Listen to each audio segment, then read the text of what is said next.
तो what do you think for the financial independence? H is hard work and O is opportunity. ये तो बहुत बढ़िया होता है Parikshit sir, thank you so much for this. तो आपको क्या लगता है दोनों में कौन सी चीज को आप मे बी शायद ए रखेंगे या बी रखेंगे या दोनों जरूरी है, ताकि ज्यादातर मम्मी पापा या कोई भी व्यक्ति वो कंफ्यूज होता है कि मुझे अपॉर्चुनिटी मिली तो मैं सक्सेसफुल होऊंगा, कुछ लोगों को लगता है मैं हार्डवर्क करूंगा तो मैं सफल होऊंगा। What do you think? देखिए, मैं ऐसे कहूंगा कि opportunity comes to those who are prepared, ठीक है, and to get prepared you have to work very hard. आज अगर कोई दिल्ली का लड़का आके बॉलीवुड पे राज कर सकता है तो वो अपॉर्चुनिटी से पहले हार्डवर्क था, वो अपने घर के कंफर्ट को छोड़ना था। I am talking about Shahrukh Khan, right. अपने घर के कंफर्ट को छोड़ना था। वो कोई मिडिल क्लास परिवार से नहीं थे, वो बहुत अच्छे परिवार से थे। उनकी फैमिली बहुत वेल टू डू फैमिली थी, उनके पॉलिटिकल कनेक्ट्स बहुत अच्छे थे, उनके पास बहुत कुछ था जो वो चाहते तो उसको कंटिन्यू कर सकते थे, वहां पे बहुत इजीली कर सकते थे। पर वो आई थिंक कंफर्ट को छोड़ के हार्डवर्क को पे उन्होंने पहले चूज किया। और कुछ इंडस्ट्रीज ऐसी होती है जहां पे आपको अपॉर्चुनिटी फोर्सफुली एक बार मिल सकती है, बार बार नहीं मिल सकती। और ऐसे हमने बहुत केसेस देखे हैं जहां पे पेरेंट्स ने बहुत अच्छा किया इस इंडस्ट्री में, बट बच्चों ने उतना अच्छा नहीं कर पाए। तो this is ruthless industry because it is working on the आम जनता। तो आम जनता आपको चांस नहीं देगी तो कोई भी चांस नहीं दे पाएगा, राइट। तो हार्डवर्क करते रहना हमारा कर्म है, ठीक है। भगवत गीता में भी ये लिखा है, बार बार बोला गया है कि कर्म ही करते रहना है, फल की इच्छा नहीं करना है। और उसी पैराग्राफ में आगे ये लिखा हुआ है कि क्योंकि फल आपके इच्छा में नहीं है, सॉरी, क्योंकि फल आपके कंट्रोल में नहीं है, तो इसका मतलब ये नहीं कि कर्म नहीं करना है। ये अगर आप पूरा वो श्लोक जो है बराबर वो यही 4 चीजें मेंशन करता है, कर्म करो, फल की इच्छा मत करो। पर क्योंकि फल आपके कंट्रोल में नहीं है इसका मतलब ये नहीं है कर्म मत करो। तो जब भगवान ने आपको फ्रेमवर्क दे दिया है तो हम कौन होते हैं कुछ बोलने वाले। तो अपॉर्चुनिटी आएगी 7.5 भी तो 7.5 साल ही रहेगी। बात तो गुड लगा, कुछ कभी तो आएगा अच्छा टाइम आएगा, राइट। अगर आपकी लोग कहते हैं शनि की 7.5 सबसे डिफिकल्ट होती है, वो भी तो 7.5 साल में खत्म होगी ना। तो जब 8वां साल आएगा, जब 7.5 खत्म होगी, तो कुछ अपॉर्चुनिटी हार्डवर्क किया हुआ है तो बंदा रेडी होगा टू गेट द अपॉर्चुनिटी। आपको तो समय मिला है। एक बार मैं रितेश अग्रवाल सर से मिला, ओयो के founder, and I had a very good conversation with him. It was Covid में हॉस्पिटैलिटी की क्या हाल था आपको पता है। उन पे एक्सट्रीम प्रेशर है, पैसे नहीं है, होटल वाले झाड़ रहे हैं, बिजनेस नहीं है, एम्प्लॉइज को पैसे देने सब है। वो बड़े कूल काम। तो हमने पूछा तो बोलते देखो, when the sea is rough the fisherman should sharpen their knife. क्या पर्सपेक्टिव है लाइफ का, वाह, कि भाई सी रफ है ना तो अपन बाहर बैठ के जरा नाइफ शार्पन करते हैं, क्योंकि जब वो शांत होगा तो अपन उस टाइम मछली मारेंगे, उस टाइम ऐसा ना हो कि पता चला यही शार्प नहीं है। वंडरफुल। तैयारी ही आपका कर्म है। To get prepared is the only thing you need to do. And then you have to keep on working, scouting opportunities. Right. आज माइकल जॉर्डन क्या बोलते हैं कि भाई मैं 1000 या 2000 शॉट्स मारने से पहले सोता नहीं। जब वो अपने एक्टिव करियर में थे, डेली प्रैक्टिस, उतनी डेली। और ये तब है जब वो माइकल जॉर्डन बन चुके हैं,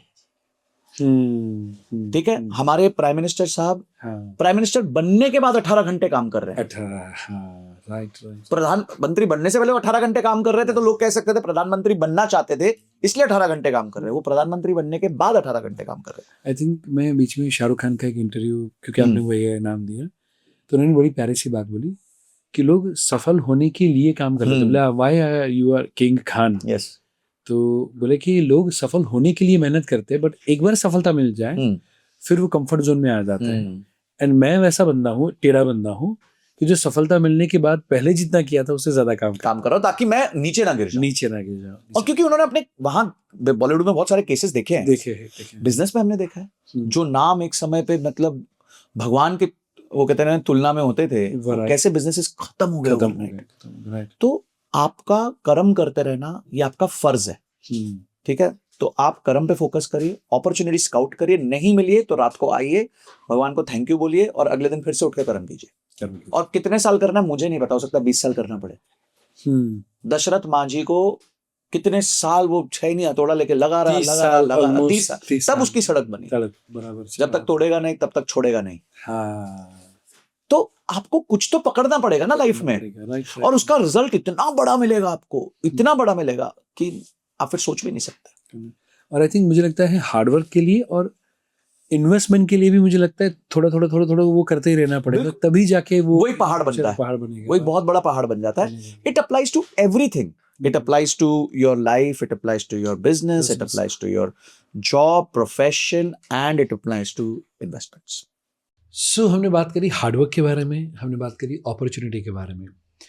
नाउ यदि हम बात करें फाइनेंशियल प्लानिंग के बारे में, जो क्योंकि आपका मानना है कि मैथ्स और मनी नेक टू नेक चलना चाहिए, हर बच्चे को सीखना चाहिए, पर वो बच्चे से पहले मुझे लगता है माता पिता को सीखना चाहिए। सही कह रहे हैं। आई थिंक हमारी कम्युनिटी में मैक्सिमम पेरेंट्स हैं, तो उनको अपने बच्चे के लिए इन फ्यूचर प्लानिंग करना है, तो उनको नंबर 1 कि आप क्या रेकमेंड करना चाहेंगे कि कितना एटलीस्ट पैसा बचाना चाहिए, एंड नंबर 2 कैसे प्लानिंग करना चाहिए?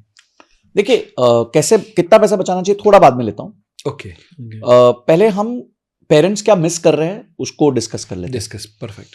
देखिए काफी लोगों को लगता है कि डायबिटीज एक क्या कहते हैं हेरिडिटरी डिजीज है। आपको क्या लगता है हेरिडिटरी डिजीज है? वैसे lifestyle disease, precisely, it is not a hereditary disease. बराबर, फादर को है तो सन को होगी या डॉटर को होगी, ये कंपलसरी नहीं है। तो क्यों लोग कहते हैं हेरिडिटरी है?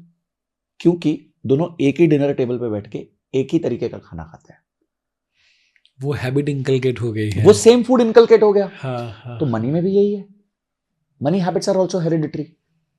अगर एक डिनर टेबल पे फादर मदर डिस्कशन कर रहे हैं, बच्चों को पैसे की बात नहीं करनी है, हमारे पास अभाव है, बेटा बजट नहीं है, बिजली का बिल नहीं भरा है, अभी क्रेडिट कार्ड का बिल ड्यू है, ईएमआई देनी है, बहुत स्ट्रगल है, हम छुट्टी पे नहीं जा सकते हैं, तो यही माइंडसेट आपके बच्चों का भी जाएगा, बच्चे में आएगा, और वो अबंडेंस नहीं सोच पाएगा।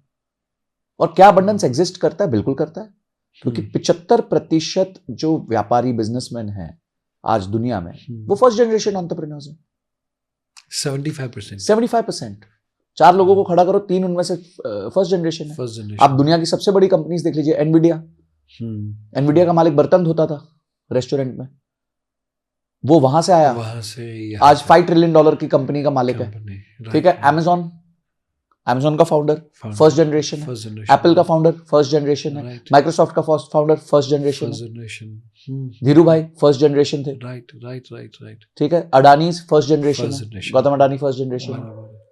आप कोई भी देख लीजिए, फर्स्ट जनरेशन एंटरप्रेन्योर्स हैं जिन्होंने वेल्थ सॉलिड क्रिएट करी है। तो आपको ये देखना है कि वेल्थ बन सकती है, पर आपको हैबिट्स ट्रांसफर करनी है पॉजिटिव।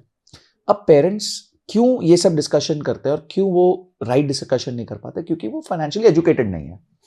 तो फाइनेंशियल एजुकेशन होना बहुत जरूरी है। राइट, ठीक है। जैसे आप पेरेंटिंग की बात करते हैं, तो आप पेरेंटिंग की बात करते हैं, लोग इसलिए सुनते हैं क्योंकि उनको पेरेंटिंग की उतनी अच्छी नॉलेज नहीं है। आपको एक एक्सपर्टीज है, तो लोग आपको सुनते हैं और उससे लर्निंग लेते हैं और अपनी लाइफ में लगाते हैं।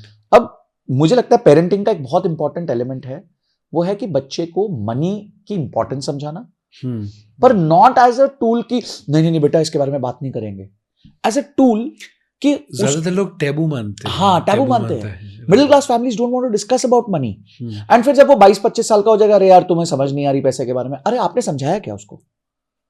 आप समझा देते पैसे के बारे में, उसको समझ आ जाती पैसे के बारे में। बच्चा तो मोल्डेबल होता है, राइट, वो तो समझ सकता है। सो बहुत सिंपल है, आपको अपने बच्चे को राइट मनी हैबिट्स डालनी पड़ेंगी, और वो बहुत मुश्किल काम नहीं है। सो कोई 3 या 4 हैबिट आप यदि बता पाए?